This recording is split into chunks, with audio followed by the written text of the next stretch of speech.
তো সেখানে সবসময় গণেশ কুমারকে আরো 5টা রাজ্যে এসআইআর হচ্ছে, একা গণেশ কুমারকে দৌড়াতে হবে, গণেশ কুমার এলেই সব ঠিক হয়ে যাবে, ব্যাপারটা না।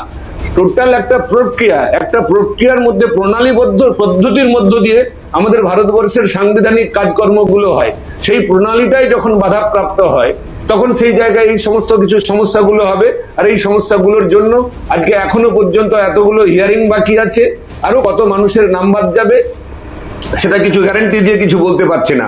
এরপরে কি পদক্ষেপ নেয় সুপ্রিম কোর্ট বলেছে, আমরা মনিটরিং, আমাদের নজরদারি, আমাদের টাইম টু টাইম রিপোর্ট করতে হবে। কি করে, কোন রাস্তা খুঁজে বের করে সেটা নির্বাচন কমিশনকে দেখতে হবে, এবং রাজ্য সরকারের কোন রকমের অসহযোগিতার জায়গা এখানে রাখা যাবে না, এটা আমাদের পরিষ্কার বক্তব্য। একটা পরিচ্ছন্ন ভোটার লিস্ট চাই, এটাই হচ্ছে বামপন্থীদের বা সিপিআইএম এর বক্তব্য। এখন মুশকিলটা হচ্ছে এটাই যে এই যে একদম শুরুতে বলছিলাম না, কেউ কেউ বলছেন যে যেটা হচ্ছে ঠিক হচ্ছে, আবার কেউ কেউ বলছেন যে রাজনৈতিক একটা উদ্দেশ্য রয়েছে এই সব কিছুর পেছনে। এই কারণে হয়তো এনারা বলছেন যে মৃত্যুগুলো হচ্ছে, এবার এই রাজ্যে আতঙ্কে মৃত্যু হচ্ছে, এসআইআর আতঙ্কে মৃত্যু হচ্ছে, এই অভিযোগ তো উঠছেই। পাশাপাশি একদম শুরুতেই যখন বলছিলাম আমি যে পুরুলিয়ার ঘটনা, আমি আসবো তাপসদা, আমি আসবো, পুরুলিয়ার ঘটনাটি তৈরি করা হচ্ছে। অভিষেক বন্দ্যোপাধ্যায় যখন গেছেন, এই সুখেন মাহাতো যে পরিযায়ী শ্রমিক পুনেতে যার মৃত্যু হয়েছে, অভিষেক বন্দ্যোপাধ্যায় বলছেন এই কথা ঠিকই যে তদন্ত না হলে এটা নিয়ে মুখ খোলার কথা নয়, বা এটা নিয়ে এখনই কিছু বলতে চাইছি না। কিন্তু বাইরের রাজ্য থেকে যখন আমার রাজ্যে কেউ আসছেন, বাংলায় কেউ আসছেন, তখন তো তাকে এই ধরনের হেনস্থার মধ্যে পড়তে হচ্ছে না। তাহলে হেনস্থা করছে ওই রাজ্যগুলোতে যেখানে যেখানে বিজেপি রয়েছে তারা, তার মানে বিজেপির সরকার হেনস্থা করছে, আর এ রাজ্যের নির্বাচন কমিশনের দ্বারা হেনস্থা হতে হচ্ছে বাংলার মানুষকে। তার মানে বাংলা এবং বাঙালি ভিন রাজ্যেও আক্রান্ত হচ্ছে, এ রাজ্যেও আক্রান্ত হচ্ছে। বাঙালি কি করবে, কাকে ভোট দেবে, আগামী দিনে বাঙালির জন্য ভাববে কে ভাববে? মমতা বন্দ্যোপাধ্যায় ভাববে, বিজেপির মুখ নেই কাজেই বলতে পারছি না কে ভাববে, কংগ্রেসেরও এই মুহূর্তে কোনো মুখ নেই তাই বলতে পারছি না কে ভাববে, বামেদেরও নেই কোনো মুখ তাই বলতে পারছি না কে ভাববে। আমি আসবো, এটা নিয়ে কথা ডেফিনেটলি বলবো, কিন্তু তার আগে অভিষেক বন্দ্যোপাধ্যায় আজকে গিয়েছিলেন, পরিযায়ী শ্রমিকের পরিবারের পাশে দাঁড়িয়েছেন, নির্দিষ্টভাবে কিছু অভিযোগ করেছেন, অনেক বড় রিয়াকশন, এতটা শোনানো সম্ভব নয় সংক্ষিপ্ত সময়, খুব লিমিটেড কিছু অংশ একটু শোনাতে চাইবো আপনাদের। কি বলছেন অভিষেক বন্দ্যোপাধ্যায়, দেখুন। কিন্তু প্রত্যেকটা খুন, রাহাজানি, ধর্ষণ, গুন্ডামি, বাংলা বিদ্বেষী মানসিকতা, মনোভাব, আচরণ, দৃষ্টিভঙ্গি, এটা একের পর এক খালি বিজেপি শাসিত ডবল ইঞ্জিন সরকারের। অন্য অনেক জায়গায় তো আরো লোকেরা কাজ করছে, সেখানে তো হচ্ছে না। কত বাইরের লোক তো বাংলায় কাজ করে, বিহারের কত লোক কাজ করে, ইউপির কত লোক কাজ করে, তাদের উপর তো কোনো অত্যাচার হয় না। আমরা তো বৈচিত্র্যের মধ্যে একতার মূল মন্ত্রে বিশ্বাস করি। বাংলায় কথা বললেই কোথাও কোথাও বলা হচ্ছে বাংলাদেশি, কোথাও কোথাও জেলে ঢুকিয়ে দেওয়া হচ্ছে, এরকম একাধিক ঘটনা তো আপনারা দেখেছেন। আমি আশা করব যারা মৃত্যু নিয়ে রাজনীতি করে তাদেরকে বলবো যে অ্যাটলিস্ট আপনারা এইটুকু করতে পারেন যে একটা ফোন তুলে মহারাষ্ট্রের যিনি মুখ্যমন্ত্রী দেবেন্দ্র ফডনবিসকে ফোন করে বলবেন যে আমার জেলার একজন তরতাজা যুবক কাজ করতে সেখানে গিয়ে একজন পরিযায়ী শ্রমিক, 31 বছর বয়স, তাকে খুন করা হলো, হত্যা করা হলো, আমরা এর বিচার চাই। ফোন করে যদি বাংলার মানুষের টাকা আটকাতে পারেন, রাস্তার টাকা আটকাতে পারেন, বাড়ির টাকা আটকাতে পারেন, সুবিচার তো চাইতেই পারেন,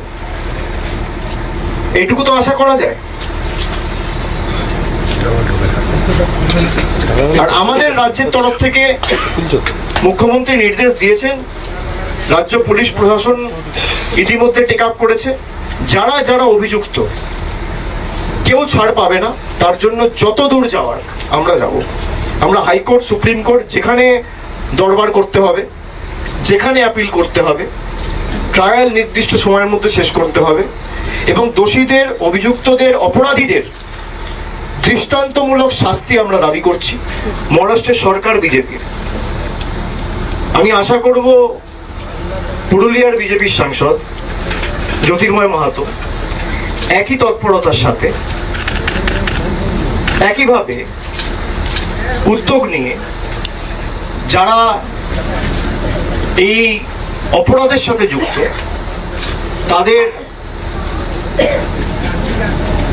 বিরুদ্ধে যাতে মহারাষ্ট্রের পুলিশ প্রশাসন দ্রুত ব্যবস্থা নিয়ে ট্রায়াল কমপ্লিট করে তাদের দোষী সাব্যস্ত করে, সে নিয়েও দরকার হলে মহারাষ্ট্রের মুখ্যমন্ত্রী এবং দরকার হলে কেন্দ্রের স্বরাষ্ট্রমন্ত্রীর সাথেও কথা বলবে। জ্যোতির্ময় সিং মাহাতো তার কি প্রতিক্রিয়া দেখুন।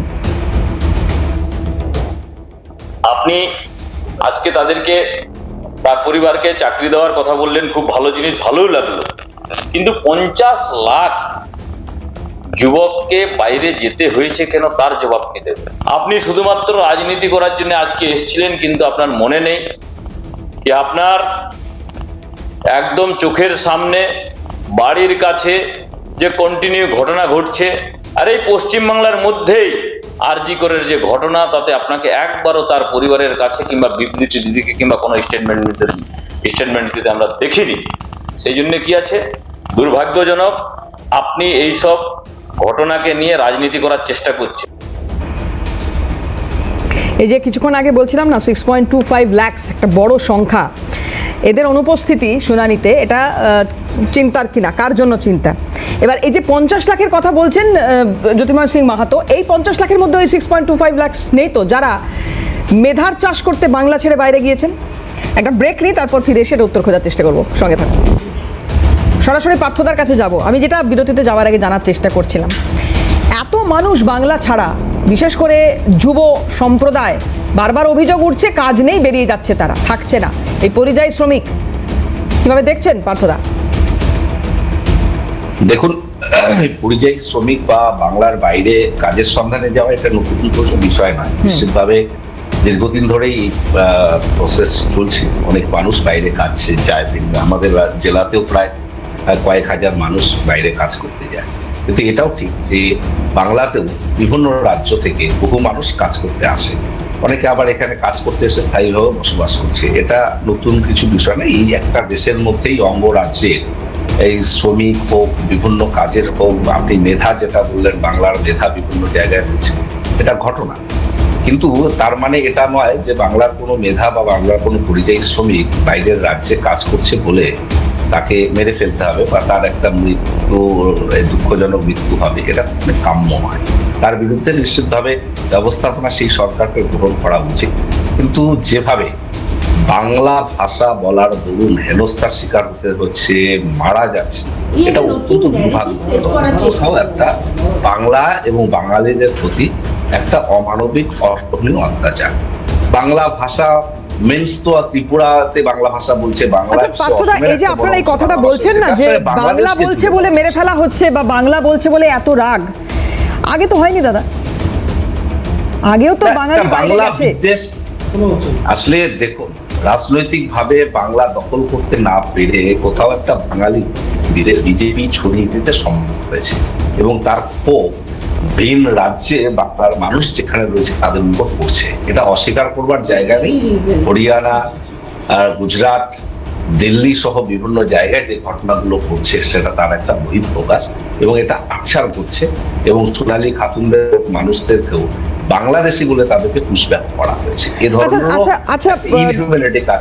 আচ্ছা পার্থদা, ধরুন এই যে বলছেন না এই কথাটা, আমি এবিসিডি যে কোনো একটা এখানে যে কোনো কারুর কথা বলছি, ধরুন এ নামক ব্যক্তি, তিনি বাইরে কাজ করতে গিয়ে মারা গেলেন, তিনি ফিরে এলেন, বলা হচ্ছে তৃণমূল কংগ্রেসের তরফ থেকে যে তিনি বাঙালি ছিলেন বা বাংলা ভাষা বলছিলেন, যে কারণে তাকে হেনস্থার মধ্যে পড়তে হয়েছে বা যে কারণে তার মৃত্যু হয়েছে।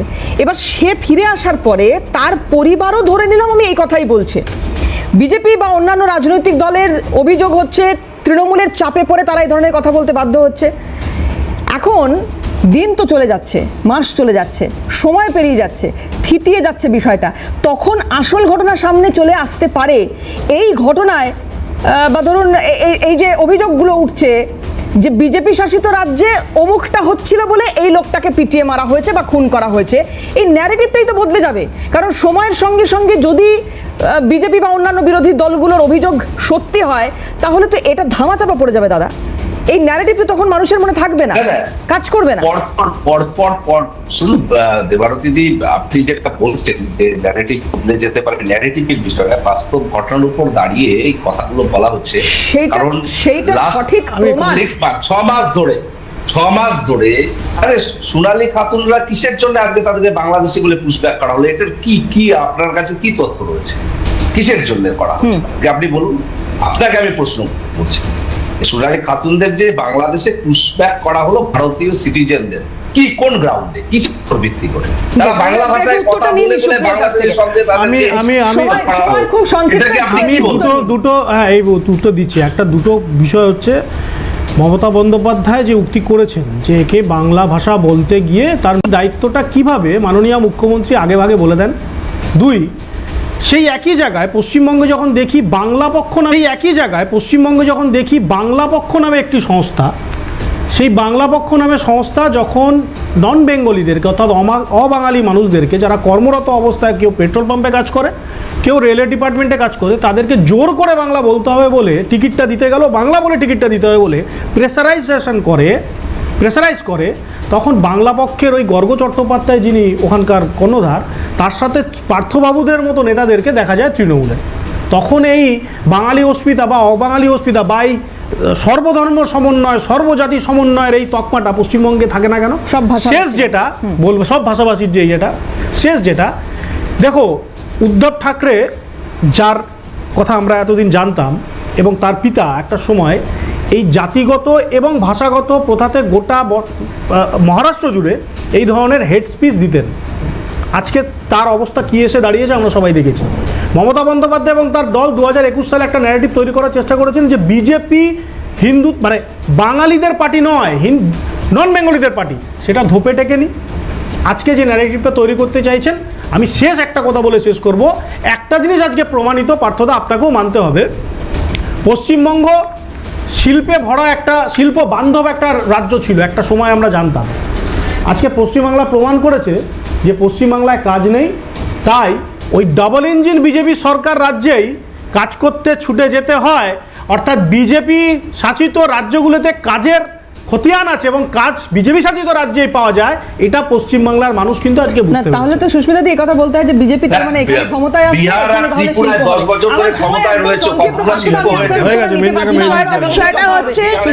বিষয়টা হচ্ছে আমি তিনটে পয়েন্ট মেইনলি মেনশন করব। একটা হচ্ছে 2014 পর থেকে আমরা একটা ভার্সন শুনতে পাচ্ছি, হিন্দু খতরে মে হ্যায়।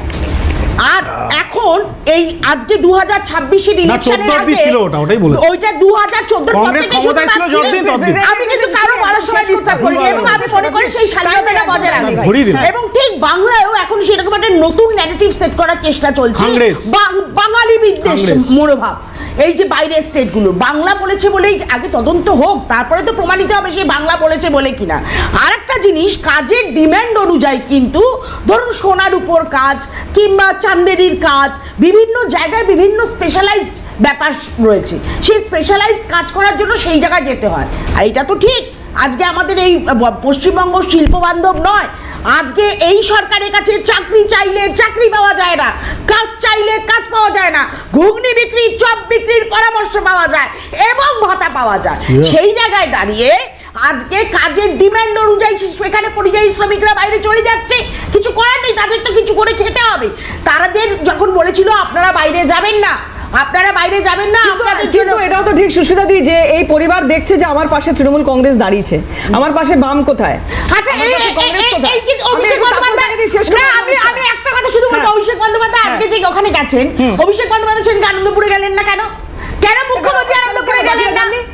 বাকিরা না না, তারা যায়নি কেন? 32 ঘন্টা পড়ে গেছে, 32-33 ঘন্টা পড়ে গেছে।